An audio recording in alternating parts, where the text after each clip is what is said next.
नमस्कार दोस्तों। दोस्तों, बीपीएससी टीआरई उत्तीर्ण अभ्यर्थियों का डॉक्यूमेंट वेरिफिकेशन का कार्य चल रहा है। उसमें अभ्यर्थियों को कई सारे समस्याओं का सामना करना पड़ रहा है, जिसमें सबसे बड़ी जो समस्या है वह है ओटीपी को लेकर के।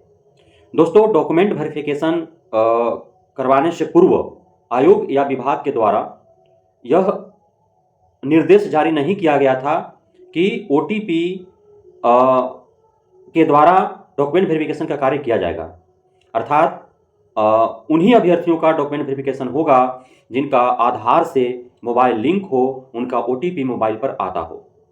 और अटेंडम जब डॉक्यूमेंट वेरिफिकेशन के लिए शेड्यूल जारी किया जाता है, जब दस्तावेज सत्यापन हेतु दस्तावेज सूची जारी किया जाता है, तो उसमें साफ साफ निर्देश दिया जाता है कि आधार कार्ड एवं वह मोबाइल नंबर अवश्य लेकर आएं जो आधार कार्ड से लिंक्ड हो, क्योंकि उस पर ओटीपी आएगा और ओटीपी आने के उपरांत ही डॉक्यूमेंट वेरिफिकेशन का आगे की प्रक्रिया संपन्न हो पाएगी। दोस्तों, बहुत ऐसे अभ्यर्थी हैं जिनका आधार कार्ड से मोबाइल जो लिंक था वह नंबर बंद हो गया है, भुला गया है, या फिर बहुत सारे अभ्यर्थियों का आधार जो है वो मोबाइल नंबर से लिंक्ड ही नहीं है। बहुत सारे अभ्यर्थियों का लिंक्ड है, लेकिन किसी कारणवश उनका मोबाइल पे ओटीपी नहीं आ पा रहा है। एक जो मसला था, आधार कार्ड में अभ्यर्थी का नाम और आवेदन में अभ्यर्थी के नाम में एक भी अक्षर का अंतर होता था तो ओटीपी नहीं आता था, जिसे लेकर के पूर्व में कुछ अन्य निर्देश दिए गए थे, लेकिन उसे अब सुधार करते हुए और एक निर्देश जारी किया गया है।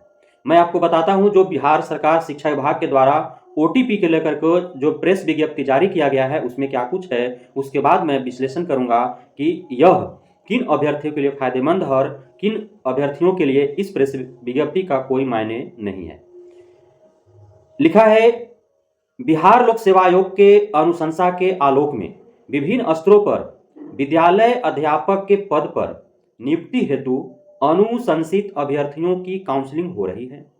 इस बीच कतिपय अभ्यर्थियों के नाम में भिन्नता के कारण ओटीपी नहीं आने की समस्या के चलते उन्हें यह कहा गया था कि या तो वे जिला अधिकारी का प्रमाण पत्र अथवा न्यायिक दंडाधिकारी का हलफनामा लेकर के आए।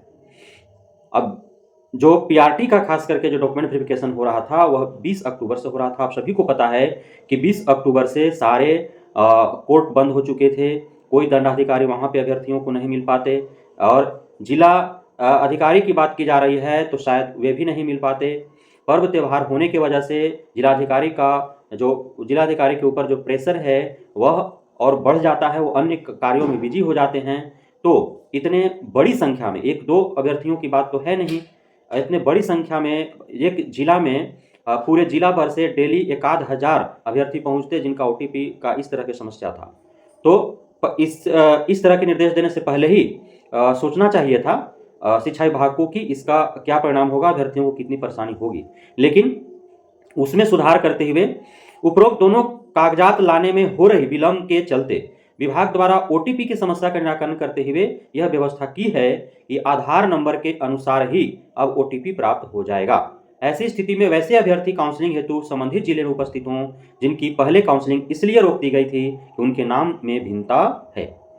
तो अब देखिए, इस प्रेस विज्ञप्ति का उन अभ्यर्थियों के लिए क्या मायने हैं जिनका आधार से मोबाइल लिंक्ड नहीं है, आधार से जो मोबाइल नंबर लिंक था वो मोबाइल नंबर भुला गया है या बंद हो गया है।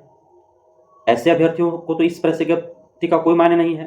इसमें सिर्फ उन अभ्यर्थियों के लिए दिशा निर्देश दिया गया है जिनका आधार में नाम और आवेदन में नाम में स्पेलिंग मिस्टेक्स के वजह से ओटीपी नहीं आ रहे थे, तो उनका ओटीपी अब आएगा, वो आराम से करा सकते हैं। वैसे अभ्यर्थी जिनका नाम में अंतर के वजह से ओटीपी नहीं आने के कारण डॉक्यूमेंट वेरिफिकेशन का कार्य नहीं हो पाया है, वे 30 अक्टूबर तक कभी भी जाकर के डॉक्यूमेंट वेरिफिकेशन करा लें। कोशिश करें कि 25 अक्टूबर तक ही करा लें। जिसका जो जिला अलॉट हुआ है वहां पे जाएं और डॉक्यूमेंट वेरिफिकेशन करा लें।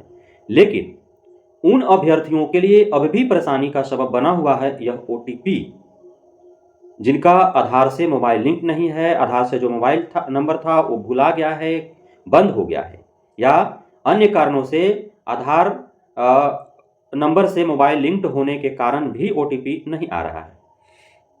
इन सारे समस्याओं के समाधान का सिर्फ एक ही रामबाण उपाय है, और वह है ओटीपी के जगह पर अन्य वैकल्पिक व्यवस्था। जैसे आप उनका बायोमेट्रिक ले रहे हैं, उनका आई स्कैनिंग कीजिए, उनका फिंगर लीजिए, पाँचों फिंगर लीजिए। इस तरह से व्यवस्था होना चाहिए, क्योंकि आधार में मोबाइल नंबर होता है, आधार में ईमेल आईडी होता है, आधार में जो है वो आई स्क्रीनिंग होता है, उसमें फिंगर स्क्रीनिंग होता है। तो आप इस आधार पर भी सत्यता का पहचान कर सकते हैं कि जो है यह अभ्यर्थी वही है। तो इस पर विचार करना चाहिए आयोग और विभाग को, ताकि सभी अभ्यर्थियों को जो है मौका मिल सके। सिर्फ ओटीपी न आने के कारण उनका डॉक्यूमेंटेशन का कार्य न रुक सके।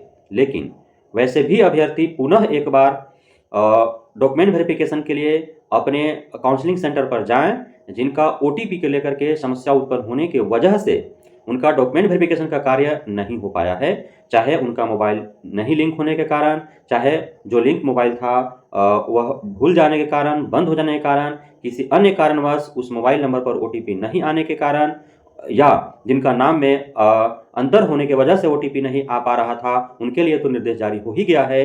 तो ओटीपी को लेकर के उत्पन्न समस्या के कारण जिन अभ्यर्थियों का डॉक्यूमेंट वेरिफिकेशन कार्य रुका है, उन्हें रिटर्न कर दिया गया है। वे सारे एक बार पुनः काउंसलिंग सेंटर पर जाएं और डॉक्यूमेंट वेरिफिकेशन का कार्य कराने का प्रयास करें। बहुत बहुत धन्यवाद आप सभी का हमारे साथ जुड़ने के लिए, हमारे साथ बने रहने के लिए, इतना प्यार देने के लिए। जय हिंद।